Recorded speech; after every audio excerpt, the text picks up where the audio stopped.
How are you doing, Jeff? I'm fine, Susan. How about you? Good. How did your earlier meetings go? You were missed, but I'm sorry. no, it's okay. No, these things happened, but they went well. We were a little behind, so we were a little rushed, but we got through it. Good. And I don't think we've scared our newest board member off yet, so that is Well, that is good. We'll let's see. see. Let's see if we can do it at this meeting. Yes, exactly. Tell them when you open the meeting, you should tell them that we'll start the initiation process now. The hazing, yeah. Yeah, we'll get the marshmallows out or something. Of course, now I have something stuck in my throat. Very convenient timing. I'm going to mute myself so I can cough.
Good afternoon, everybody. We'll get started shortly. A couple of housekeeping items. We were really hoping to have our board meetings go back to being in person in the new year. I feel like every month we've said we're going to assess maybe next month, we're going to assess maybe next month. I think it's probably safe to say we will not be meeting in person in January, and we will assess again in the January meeting, and hopefully at some point in 2022 we can go back to in-person meetings. But for now, obviously, we'll monitor the health situations and make those decisions based on recommendations from the chief medical health officer, and try to do what's best for everybody.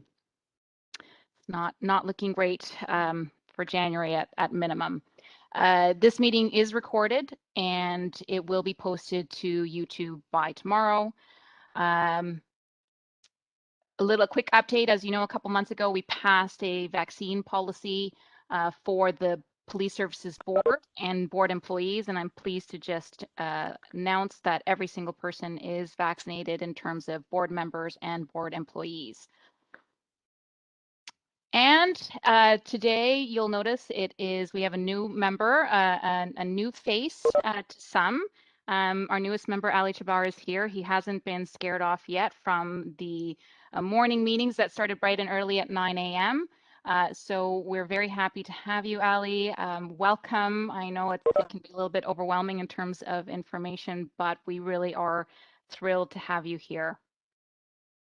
With those little housekeeping matters taken care of, I'll call the meeting to order. It is 1:03 p.m. Start off with any disclosures of interest, anybody? Seeing none. Next item is introduction of new business. There are 3 items of new business. One is assessment growth. We are going to be sending a revised business case to the city treasurer. So that'll be a new business item.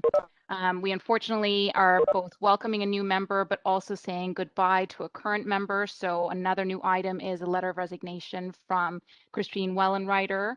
And then finally, Chief Williams will be making some public remarks.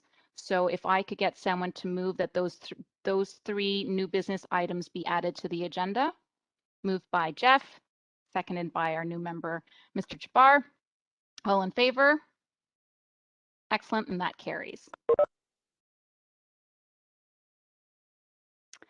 Next up, we have minutes of the November 18th Public Police Board meeting. Can I get somebody to move that those minutes be adopted as presented? Moved by Maureen, seconded by Jesse. All in favor? And that is carried as well. Deputy Chief McIntyre is next. She's going to be presenting to us an overview of Special Investigation Unit reports. Thank you, Chair, through you. So as the public and the board is aware, we do a parallel investigation whenever the SIU is involved. So the SIU is called in and takes over investigations where a police officer is involved in an incident that seriously injures a person. And when their investigation is concluded, then we follow up legislatively with a parallel investigation that looks not only at the conduct of the officers, but also the policies and the services of the police service in general. So if I take you through the first one, it was really, it's summarized in the document provided. It's also on the SIU website. I always like to share that with people because it's really about transparency in these cases. The first one was a training exercise involving our ERU members. And it's a hostage rescue scenario. They train and their training environment is meant to be realistic. Oftentimes they use simunition rounds or branded rounds, which are more kind of for the public, like a paintball gun type round. It's a plastic. Anyways, during that exercise, in the course of the scenario itself, a round is discharged and it ends up hitting an officer's eye. That resulted in a serious injury. So you may be thinking kind of, why does that invoke the SIU mandate when it's during a training exercise and it's an officer involving another officer? And so just at a point of education, it really the legislation for SIU speaks to serious injuries caused at least to a person, and it doesn't delineate between, say, sworn and civilian members. So I give you that as a point of clarity. Anyways, their investigation was completed. There were no findings. It was really, truly, in summary, an accident. It was a fluke accident, and all of the safety precautions and all of those things were in place. And it was just truly a set of unfortunate circumstances with a second kind of in air, which ended up resulting in an injury to this officer's eye. But that is the first one. I just explained that. It's a little bit new to see one of those on, but I just wanted to give you some context behind the scenes. The second one is involving an officer-involved shooting. And so I'll walk you through this one, but I preface by saying some of the details are hard to hear. So I preface that for some of you. I also want to just kind of really highlight that these are the calls for service that our officers are attending to. This is the volatility on the street right now that our officers deal with in emergency priority every day, multiple times a day. But I'll walk you through this one. So it was a complaint of a domestic disturbance. It was called in as an emergency call. So our officers attended with lights and sirens. A male who is the complainant, if you will, it's the injured party in this circumstance, had locked his girlfriend and his daughter out of the house. He had knives in his hands and made utterances that there would be a bloodbath, that he would slit his wrists. The police were called. 3 officers arrived immediately on scene. They coordinate their response always when we have knives involved, which is meaning when I say that coordinated response, I mean like lethal options. Obviously, in this case would be our handgun. And less lethal option would be a taser or a conducted energy weapon. So they coordinate their response.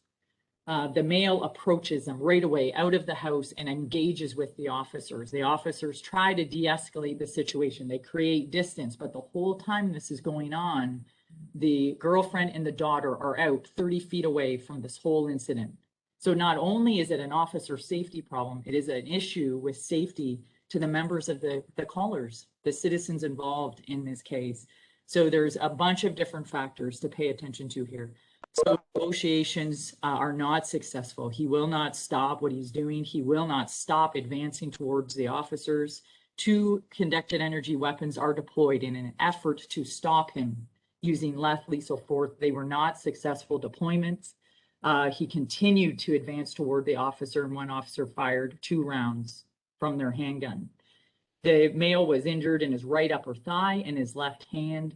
Immediately, they render assistance to him, apply tourniquets to the area, do all of the proper things. The knives, 2 large knives, were actually taped with electrical tape to his hands. So during this engagement, he asked the officers after, like, why did you not kill me? Which is, shows you the intent and just the volatility of these circumstances. But in the same regard, the officers have to protect the public, they have to protect themselves, but now it lands them in this circumstance, which is incredibly stressful for all. So truly the investigation is completed by the SIU, and they, said that there were no other options. They did an extremely professional job. They handled that with excellence. Our parallel investigation finds the same outcome. So I just share that with you to kind of just highlight some of that volatility the situations that our officers are faced with, and then just really the excellence in handling that. I do commend the SIU in these cases because oftentimes their investigations are incredibly protracted, and this was really wrapped up within 6 months, give or take 5.5 months, which is much quicker than we've seen, and so I thank them for that. So those are the 2 reports. Sorry for the length that I just articulate to you just for you to receive, and I'm open to any questions you may have. Thank you, Deputy Chief. Maureen. Sorry, I've got 2 screens going and I get my mice mixed up. So through you, Madam Chair, to Deputy Chief McIntyre, I just wonder how the officer is with the injured eye.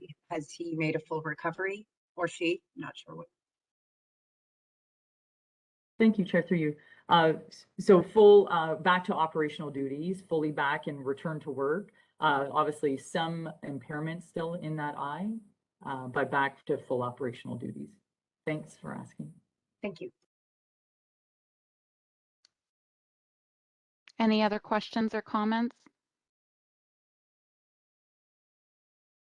I did want to highlight something that Deputy Chief McIntyre said, which is that these particular investigations wrapped up within 6 months, which frankly is, while quicker than usual, is a significant amount of time to be hanging over the heads of everybody involved. So it is interesting that that is something that we're seeing as a positive in terms of timeframes, recognizing, of course, that oftentimes these are quite complex and you don't want to rush those investigations. But I just wanted to highlight that often these investigations can take, Deputy Chief McIntyre, over a year. Isn't that right?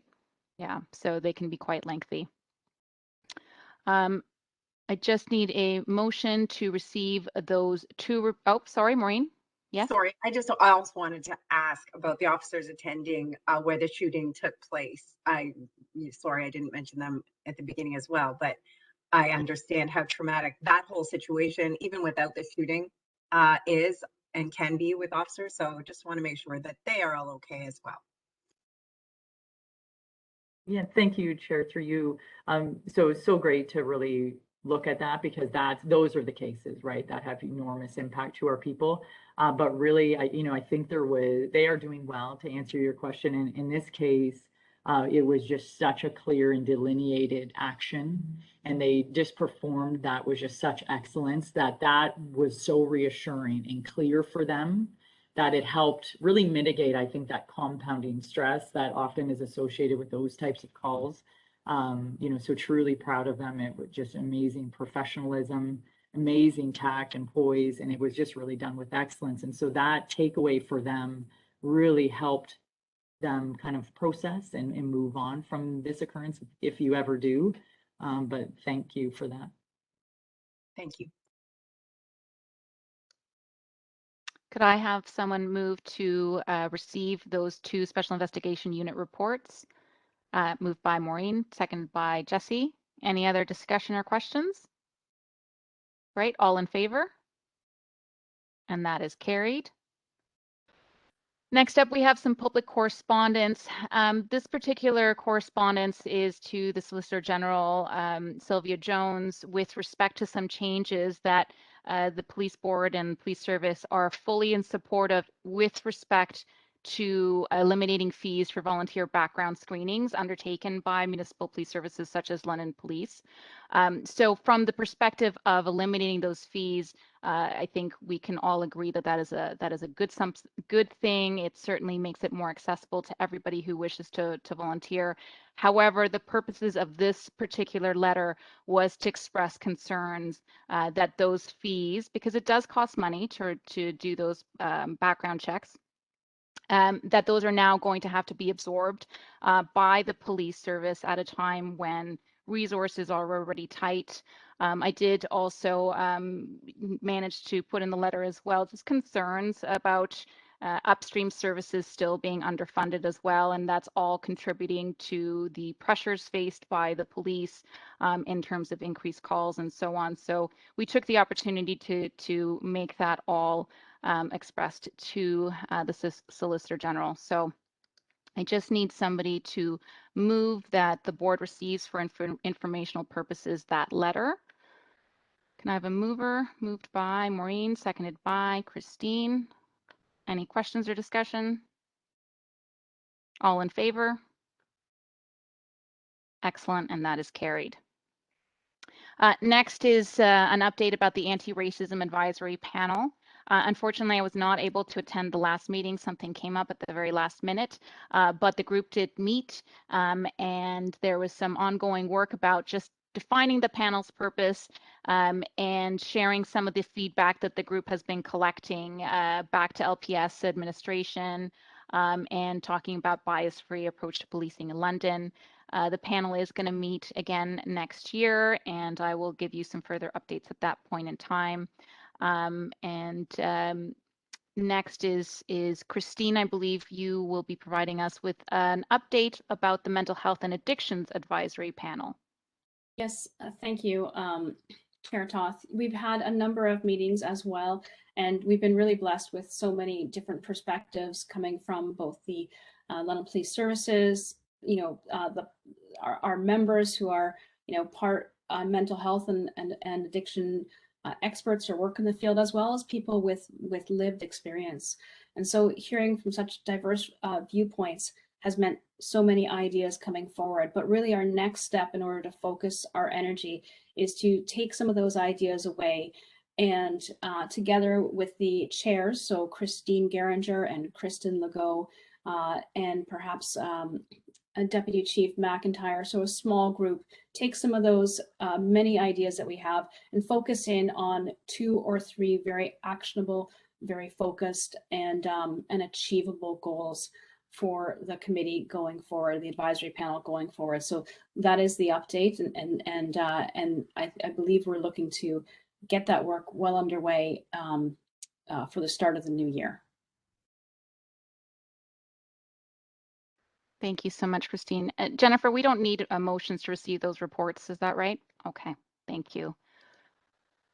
So moving on to new business, the first item of new business is an update about the assessment growth. And just to provide a little bit of context, and then I'll let Christine fill in the details. The Police Service Board had approved a request for 11 new additions back in September on the assessment growth, and of those 11, 8 were frontline to alleviate some of that pressures that we've been hearing about over the last couple months. However, an opportunity has arisen to submit a revised business case, and Christine, perhaps you can speak to that from the Finance Administration Committee perspective. Sure. So I believe this is a good news story, and I'll invite Deputy Chief Betts to add any context if he wishes. But really, the Finance and Administration Committee made a recommendation to the board that London Police Service Administration present to the City Treasurer revised assessment business growth, requesting funding to support 15 positions in total, so 12 sworn and 3 civilians. So this is welcome news at a time when we are certainly stretched for resources. And Deputy Chief Betts, I'm not sure if you wanted to add a little bit more context to that. Great. Thank you, Christine, and Chair, through you. You're exactly right. And the additional context I think I'd like to provide here is that this is the city responsive to really some of the the concerns that we've seen, demands of our community for police response, and the chief has been bringing that to your attention now for several months with regard to our ability to make ends meet on the front line, the impact it's having on our officers. We had made our submission. As you know, we did not submit for any additional baseline growth in this year's operating budget to remain within our funding envelope. However, the city was responsive to our needs, responsive to the community's needs. They provided us with additional funding to allow us, at least for the purposes of this process, to ask for an additional 4 frontline officers. That makes now an additional 8 frontline constables, in addition to the other sworn officers that we're asking, all in support of frontline services.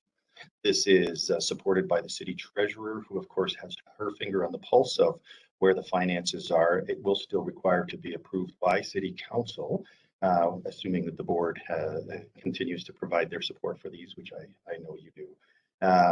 These are really important positions. 12 sworn members, as you said, the 3 civilian members also incredibly important, because as we grow on the front line, so too do we need the support on the back end to ensure that the infrastructure stays solid and stays in place. So really, thank you very much to the city. Thank you to the board for your support. And I think it's indicative of the messaging that the chief has been putting forward to that community that we need help. And so thank you. And I have nothing further to add to that, Chair Toth.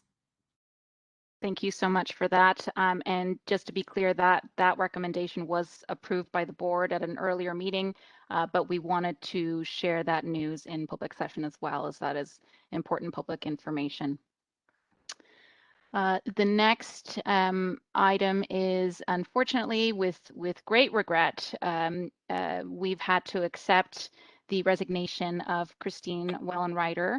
I do think that it is important to note that this resignation is not because Christine did not want to remain with us, and I know she shares some of that in the public agenda, which you'll be able to access. But it is a testament to her incredible skill set that she was approached to be part of a different board, and you know, I think again that shows us that she is somebody who has an incredible just personality, skill set, experience, everything, and so much to give. And so we unfortunately have to share her, and she's going to be moving to a different board. And I know at some point she'll be able to provide more details about that. So it is with some sadness that we have had to accept that resignation. Well, actually, technically, we haven't accepted it yet. I need a motion to receive. So this is the opportunity for us to tell the province that we reject their taking Christine, but I'm not sure that we can do that. So can I have someone move that we receive her resignation? Moved by Ali, seconded by Maureen. All in favor, sadly, and that carries. And I just wanted to give a little bit of an opportunity to board members to just speak a little bit about what Christine has contributed over the past few months, and not just board members, anybody in administration as well. Please feel free. Who wants to go first? Maureen's going to go first. Go ahead, Maureen. Didn't want it to get awkward there. No, Christine and I started at around the same time. I think I was just like maybe a month or so ahead. And you know, just like this board is probably the one that I serve on that has the most diverse opinions. You know, with every member of the board, when we start to speak about a topic, there can be 7 completely different points of view, and not so divergent that we can't come to a consensus, which we almost always do. And Christine is one of those very, her opinion always stands out for me when we're having these discussions. You bring, through you, Madam Chair, Christine, you bring a very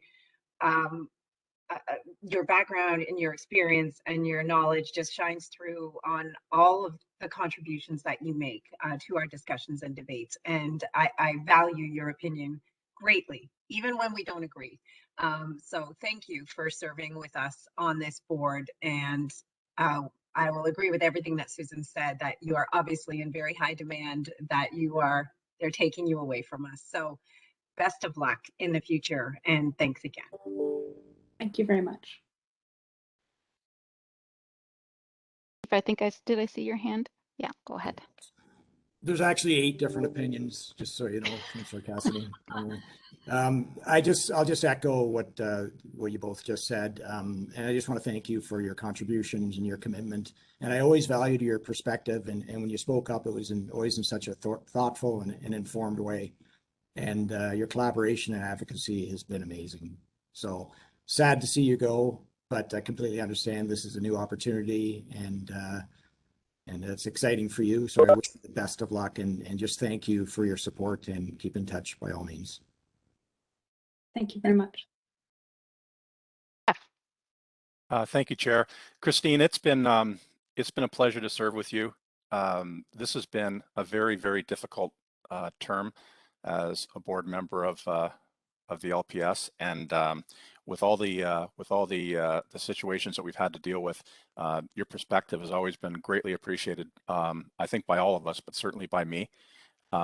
Your thoughtfulness and your concern for not just your role on the board, but also the well-being of members of our service have always been very clear, and you've always been very, very supportive of making sure that we as employers take very good care of our workers and our officers and our civilian staff. So I'm very grateful to having had you on this board. I'm sure you're going to have an amazing opportunity to contribute in your next position. So I wish you all the best going forward.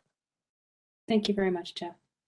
Hey, Susan, I really wasn't expecting this this round table opportunity. I do hope you'll give me an opportunity to say thank you to everybody as well. I will, absolutely. But I'll let Jen go first. So I reiterate everything everyone said. I just want to add a couple of things. So with respect to the differing opinions and just what calm and grace that you brought, any differing opinions, even together sometimes, you would sort of play a bit of a mediation role sometimes.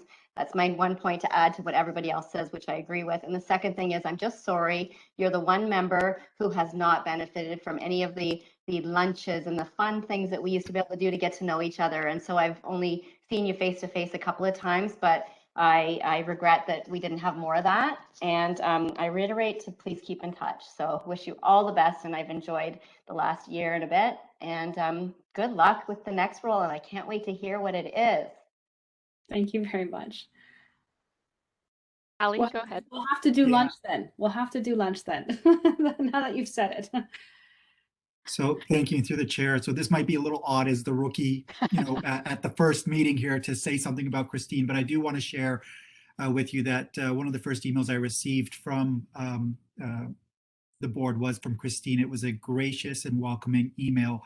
And despite the fact that we haven't had any previous interaction before, just based, if you knew nothing about Christine other than just the gracious and very kind nature of the email that you sent me, welcoming me and telling me about the board, that's all you'd need to know to speak to your character. So I really do lament the fact that we will not be able to work professionally or formally together, but our loss is their gain. So thanks a lot, Christine. That's very kind. Thank you. Christine. If it goes on, I'm gonna, there'll just be tears. Well, we have one last person, and then we will let you respond to everybody. Jesse, go ahead. A lot of great things have been said, and I think what Ali just said at the end there, which is, it's our loss, but I don't know what this organization is you're going to, but I know you're going to do a really good job, whatever role you're taking on the board there. I've worked with a number of people over the years on various boards, and what I really appreciate about your approach, Christine, is that you're always taking on the work that needed to be done, putting your hand up and saying, oh, I can take that on. I can do this piece. A lot of the decision making is done as a group, but at points we all have to do individual things to take on leadership within the board. And I really appreciated that, from the very beginning, you were willing to step up and do that work. This is a pretty heavy workload board, as we all know, and I really appreciated how you approached it. Obviously, the discussions we've had, I've really appreciated those as well. And I'm super confident that whatever you're taking on next, you're going to thrive and do well in that role. I think I'll leave it there for now, but good luck and have a great Christmas break. Thank you so much. Chair Toth, if I may. So, really to each of you, I wanted to thank Chair Toth, certainly the time spent with Chair Sakura, all of my board colleagues, including Ms. Foster, Chief Williams, Deputy Chief Betts, Deputy Chief McIntyre, and members of the LPS that I was so fortunate enough to meet. Each of you have spent time to educate, guide, inform, support the London Police Services Board. And, I did express before, but, you each bring such hard work, diligence, compassion, and resilience. And that's really what's required of great leadership. And each of you exemplify that. So We've been hearing for now several months, but certainly today was emphasized. There is some really difficult challenges and important work and meaningful work that is to be done. So I have no doubt, I have full confidence in this group that you're going to do that with the same energy, time, and focus that I have seen from you. So I too just thank you for those kind words. I did not expect the round table, but best of luck, and I have full confidence in you as you approach those challenges in 2022 and onward. You keep Londoners and the community at heart, and that's really important. And I've been impressed by all of that. Thank you. Thank you so much, Christine. So that will bring the board back down to 6 members. And for anybody who's wondering, because I've already had people reach out to me, Christine's position, it goes to December 31st. That's right, Christine? Correct. So that is when the term ends. It's a provincial appointment, not a city appointment. So if you want more information about potentially putting your name forward, then please go to the Ontario Provincial Secretariat website, not through the city. And there is a process. There's an online form that you can fill out to put your name forward. And obviously we encourage people to apply and share their skill set with us. So on that, thank you again, Christine. You will be missed, but you have a couple more weeks in your tenure, and maybe we can have you do a couple more things before you go. Absolutely. Okay, so the final new business item, Chief Williams wanted to make a few remarks to the board and to the public. Chief, I turn it over to you. Thank you, Chair. I'll just take a couple of minutes. The board is aware of a vote that was held last week by some of our members that reflected a lack of confidence in myself as chief. And I understand the London Police Association has a process that's still unfolding that may inform any official position that they may take in the future. So clearly I can't speak for the LPA, but regardless, I take this extremely seriously. At this point, I just want to say that the past 20 months have been very challenging for policing everywhere. And the London Police Service is no exception. I have repeatedly messaged about the challenges that we are facing as an organization, and more specifically, the challenges facing our frontline members relative to call volume, the volatility that we are seeing in the community. You may recall we messaged quite frequently and publicly early in 2021 about the increased prevalence of firearms in our community and our response to that. I know you're well aware of the delays responding to calls for service that are not acceptable. Almost 2 years of the pandemic and all that has entailed has aggravated this situation. These pressures have been layered on top of a police service that runs very lean already, and that's been the case for many years in this city. This was highlighted a couple of years ago with the submission of our multi-year budget. The impact of running so lean was discussed at length at that time. And they indicated again several months ago that this was coming to a breaking point. All of these factors together have impacted not only our service to the community, but member well-being, which is at the crux of the no confidence notion.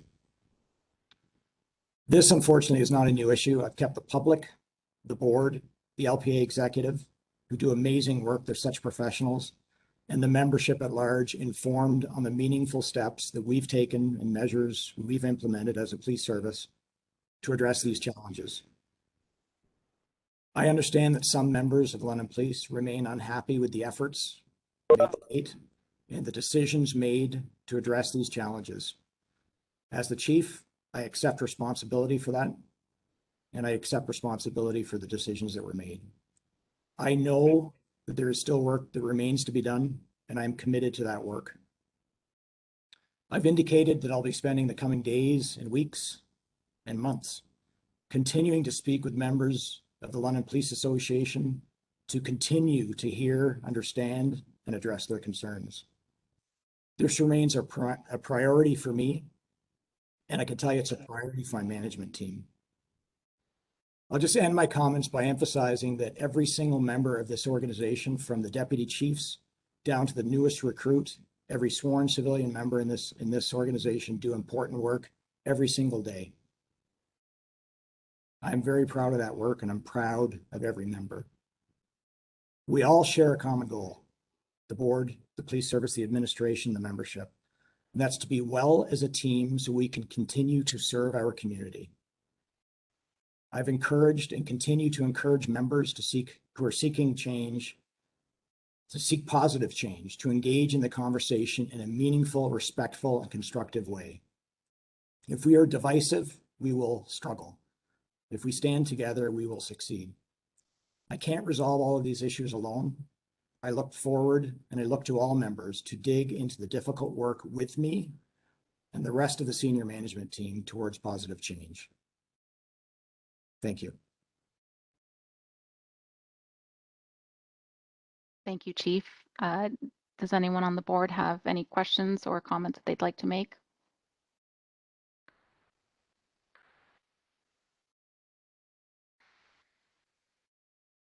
Jesse? I just wanted to say to the chief and to the deputy chiefs, I think we're very fortunate in London to have the three of you leading the London Police Service. I know it's a large organization and that all the members are contributing to the success of the police service, but the leadership team that we have in place, headed by Chief Williams, is not just like a good leadership team, it's like extremely good leadership team.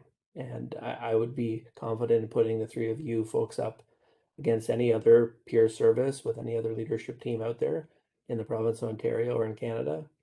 And I think you would hold your own or win out over a lot of those other teams. And it's no surprise to me that you're taking responsibility at a time when there's been this vote of non-confidence at Chief Williams. I think it's an example of how you lead and how you approach really difficult situations like the one that we're in as a police service and have been for some time. And I guess what I would say to some of the members who are most dissatisfied is that Chief Williams really has your interests at heart, and he is working very hard to make sure that the police service has got the resources it needs to do its job very well. And there are other people involved in the police service, specifically the board members, who actually determine what the budget is going to be. And some of your anger, I think, you really need to direct it towards the board members, myself, other people on the board, who are deciding what the budget's going to be for the police service. A lot of these resource issues are related to the budget. And, it's our responsibility to take the negative feedback and the anger that's coming from people about issues like the budget. So I don't think it's fair to put everything onto the chief as if it's only his fault that some of these problems exist. It's not. And as he just pointed out in what he said, it's really a team effort, throughout the whole community to achieve community safety and well-being. That's what we're aiming for. And we really have to work together to get that done and each recognize what we do and contributing to that positive outcome. So I just want to make sure that it's very clear that I certainly support the chief and the deputy chiefs. I think they're doing a really good job in a very difficult situation. I think the whole police service is doing a very good job in a very difficult situation. And it's going to take a while before we're out of the pressures that are coming from the pandemic, and many of these things that existed before the pandemic and have been aggravated by them. And it's going to take us supporting each other, I think, to get through it. So I want to say to the chief, good job. I know this has got to be a real difficult situation. To the deputy chiefs, you're doing great. I know we always want to do better, and we can always strive to do better. But I think we got to recognize we got a great leadership team in place right now. Thank you, Jesse. Jeff? Thank you, Chair. I can't say anything better than what Councillor Helmer just said. Chief, you've certainly got my confidence and obviously the confidence of this board. The one thing that that I have great pride in is how you and your team have handled the last 2.5 to 3 years since you were appointed chief. You've had to deal with stuff and things and and issues that would never have been foreseen. And you handled them with professionalism, with grace, with compassion. Your members, your team was always front and center in our discussions. And I don't want to belabor it because Councillor Helmer said it absolutely perfectly. I'm very proud to be associated with the London Police Service, and you'll continue to have my support for as long as I'm on this board.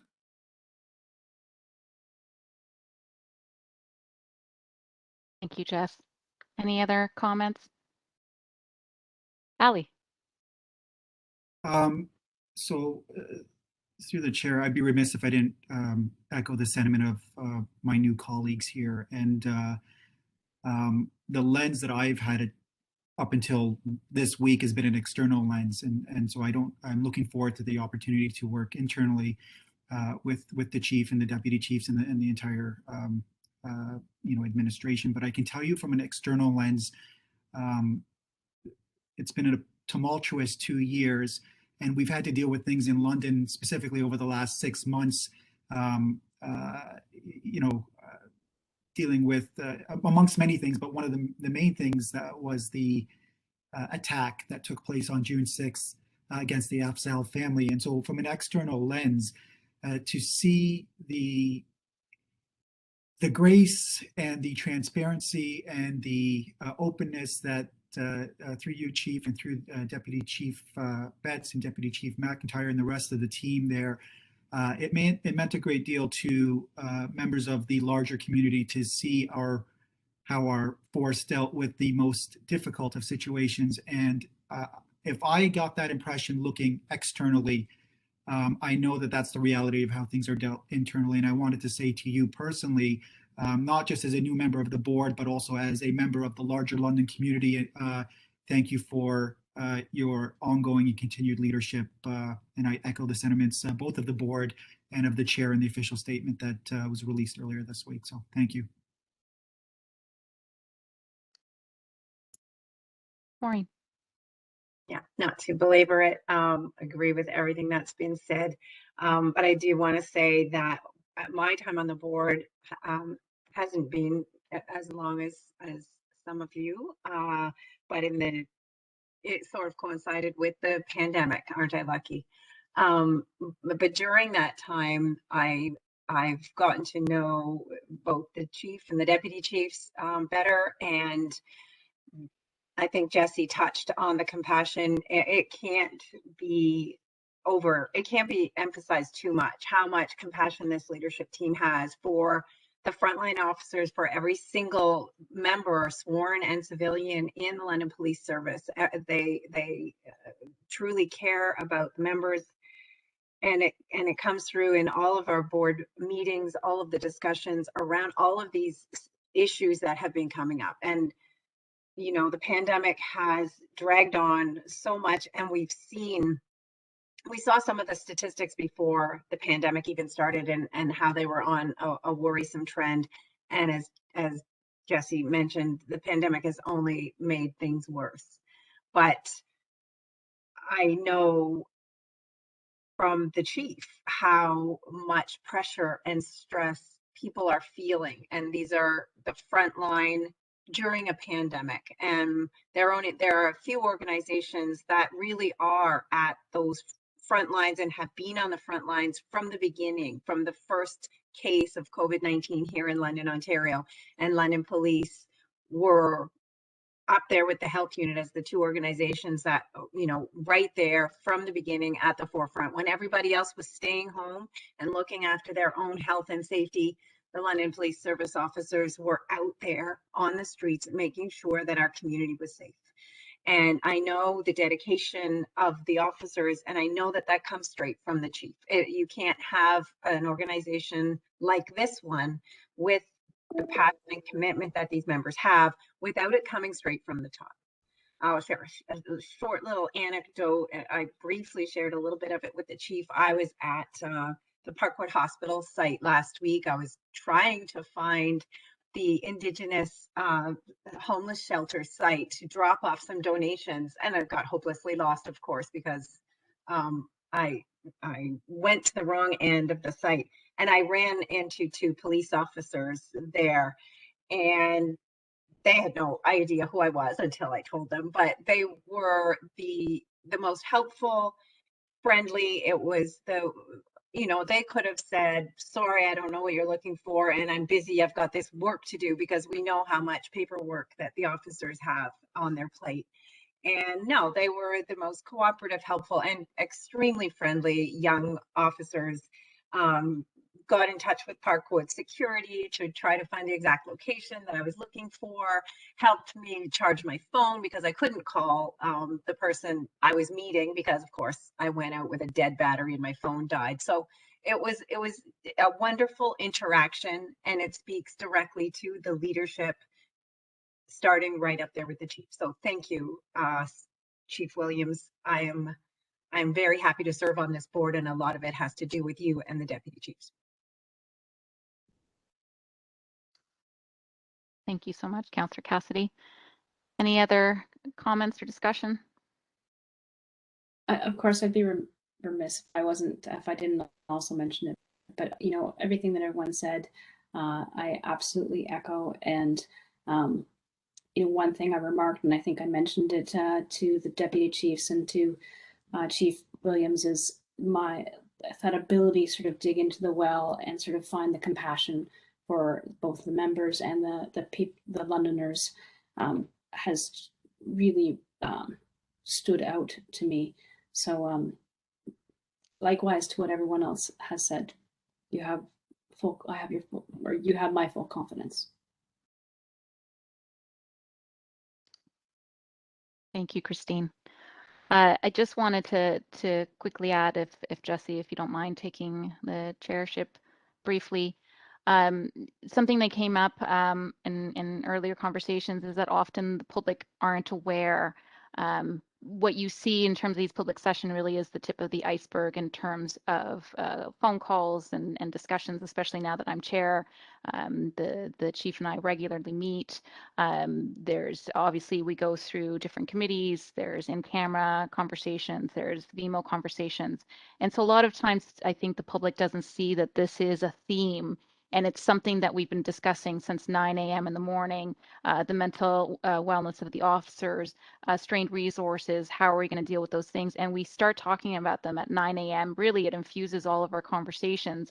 But what you see is really just that snippet when it comes out in public session, because a lot of those are tied to contracts and personnel issues and so on that can't be held in public session. So, but I just want to reassure members of the public, members of the London Police Services, that there is not a time from the moment that I pick up the phone with the chief or the deputy chiefs, or the moment we start our governance meetings or the finance and administration meetings, that isn't an ongoing theme that's being communicated to us. And perhaps one of the challenges that the board needs to recognize and tackle in the new year is, how do we better communicate that to the public and to the police services, so that it's clear that those conversations are ongoing. And I think that the board has to shoulder some responsibility for perhaps struggling with making those communications and how to do that and how to do that effectively.